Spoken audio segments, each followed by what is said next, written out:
kratko. Današnja lekcija je množenje i deljenje u skupu prirodnih brojeva, izvodljivost operacija množenja i deljenja u skupu prirodnih brojeva. Prvo da se podsjetimo malo koji je to najmanji prirodan broj. Najmanji prirodan broj je broj 1. Koji je najveći prirodan broj? Najveći prirodan broj, pa koji bi bio? On je beskonačan, tako? Možemo da stavljamo mnogo cifara, mnogo cifara, mnogo cifara. On je beskonačan. Da li je 0 prirodan broj? 0 nije prirodan broj. Danas na RTS-u ste nešto gledali, nešto učili o prirodnim brojevima, koliko se sećam, i rečeno vam je da se skup prirodnih brojeva obeležava slovom n. Vi ćete u vašim sveskama zapisati naslov izvodljivost operacija množenja i deljenja u skup prirodnih brojeva i napisati da se skup prirodnih brojeva obeležava velikim latiničnim pisanim slovom n. Znači, to je skup prirodnih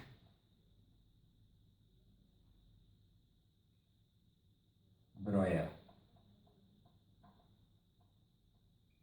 Skupu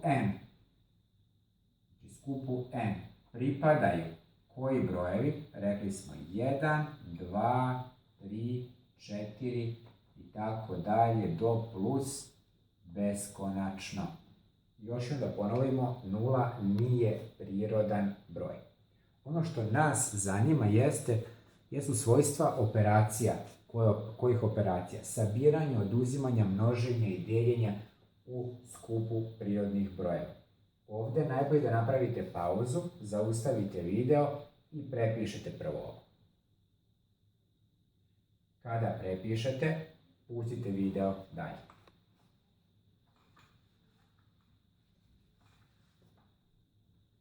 Da vidimo, da li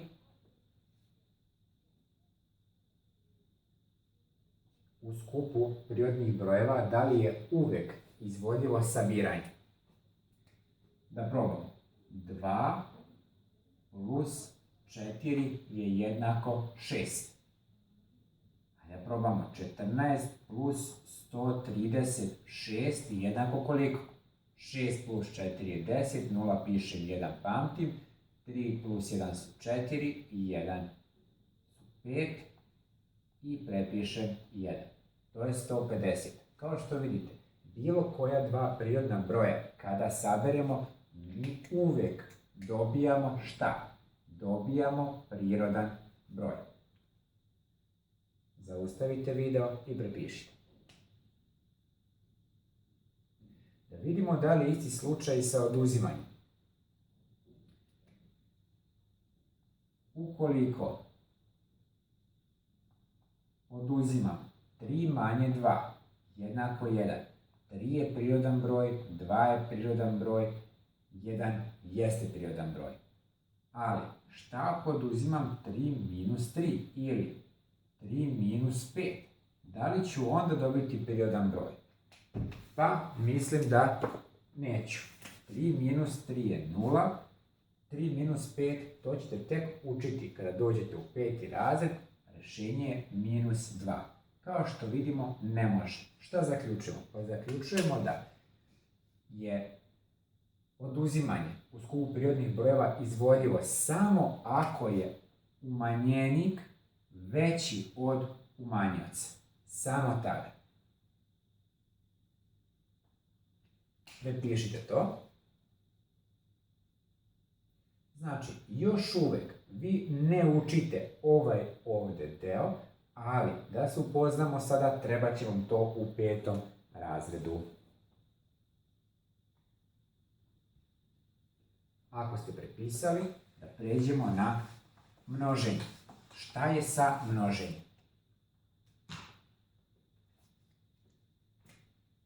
2 puta 2 je 4. 153 puta 1000, 153.000. Bilo koja dva prirodna broja kada pomnožimo, proizvod ta dva broja će biti prirodan broj. Šta je sa deljenjem? 32 podeljeno na 8 jednako je 4. 36 podeljeno na 4 jednako je 9. Ali šta ako pokušam da podelim 37 podeljeno na 4? Šta će se onda dogoditi?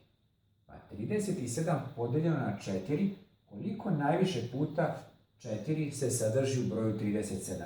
Najviše se sadrži 9 puta, jer je 9 puta 4, 36. Ali, kao što primećujemo, ovdje imamo ostatak. Ostatak je 1.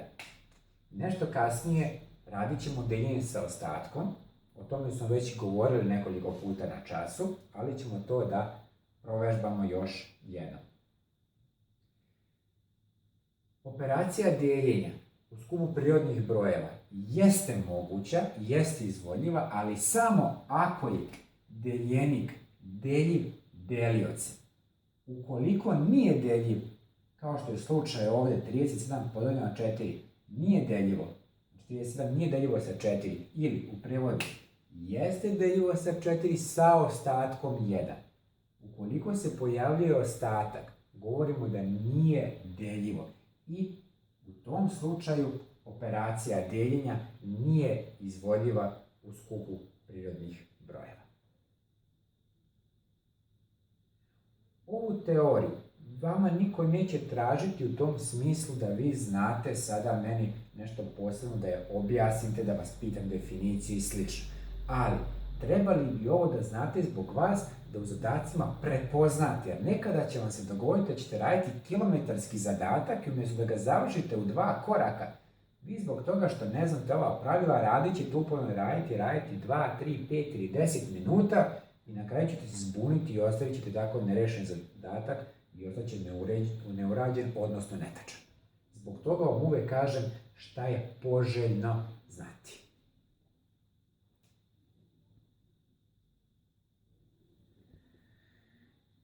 Sada, pošto ste uradili ovaj deo, ispisali se u vaše sveske, uzet ćete vaš udžbenik,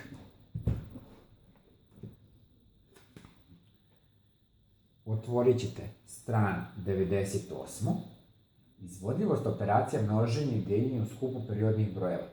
Upravo ovo o čemu sam ja sada govorio nalazi se na strani 98. i 99. u vašem udžbeniku.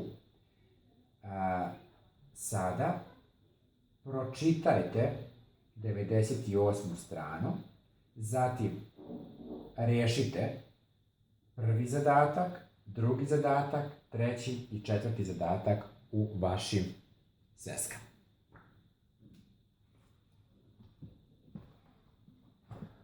Ovi zadaci su i suviše laki. Ukoliko bude bilo kakvih poteškoća, nejasnoća oko njih, napišite u komentaru videa, objasnit ću, snimit ćemo nov video.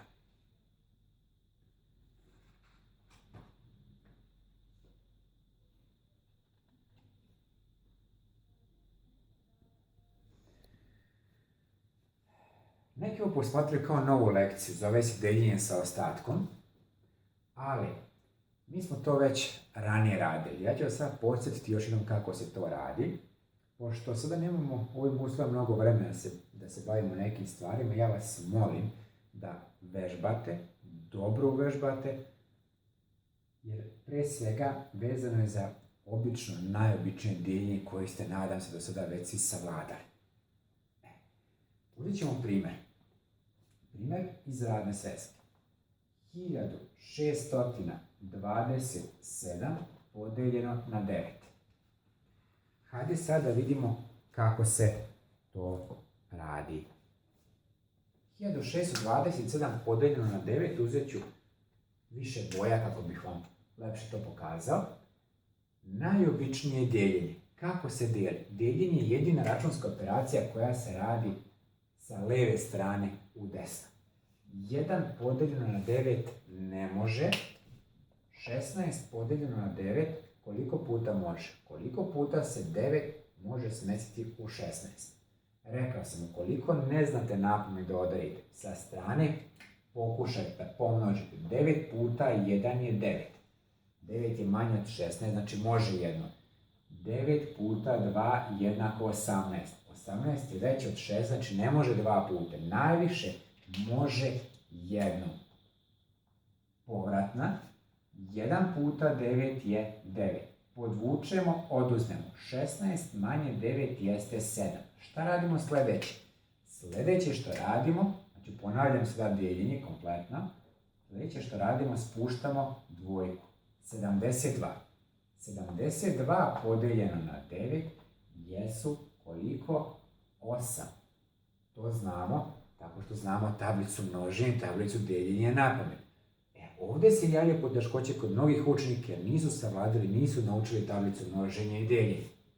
Opet kažem, za oni koji nisu sigurni, neka probaju. 72 podijeljeno na 9, koliko puta može? Pa probam.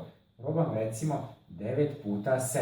9 puta 7, 63. Može više. Ajde probam. 9 puta 8. 9 puta 8, 72. Aha, dobio sam 72, to je to. Idemo dalje. 8 puta 9, rekli smo, to je 72, ne ostaje ništa, odnosno 0. Ali ostalo je da spustim još ovu sedmicu, je tako? 7. 7 podeljeno na 9 jeste 0. 0 puta može, ne može više od 0. 1 ne može, 1 puta 9, 9, a 9 je veće od 7. 0 puta 9 je 0. I šta se dešava? Ostaje na kraju jedna ovdje sedmica. Šta je ta sedmica? Pa ta sedmica zove se ostatak.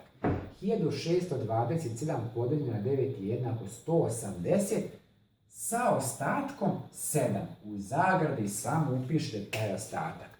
Ovo je maksimalno koliko se može podijeliti, a ovo je ostatak. Na taj način rješavat ćete zadatke na strani 112. i 113. u vašoj radnoj svesci.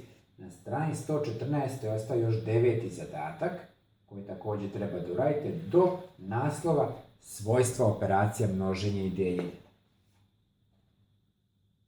Pošto je danas prvi dan, ne morate da žurite. Ko ne bude stigao sve da uradi do sutra podne, neka uradi za prekosutra. Ali molim vas, radite redovno.